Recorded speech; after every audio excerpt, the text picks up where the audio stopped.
என்ன பண்ற? வேலை பண்றேன் தாங்க. பசிக்குது, பிரியாணி ஆர்டர் பண்ணலாமா? ஆம்பூர் பிரியாணி நம்மளே பண்ணிடுவோம் சார்.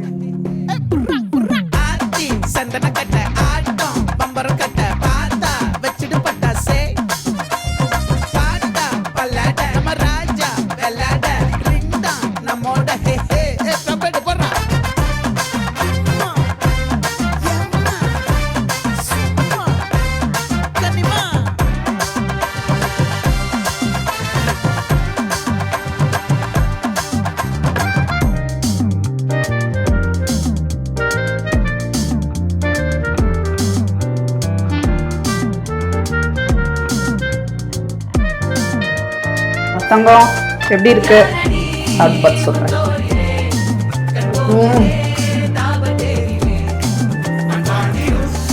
சூடா சாப்பிடுவோம். செஃப் கிஸ் தங்கம் செம்ம.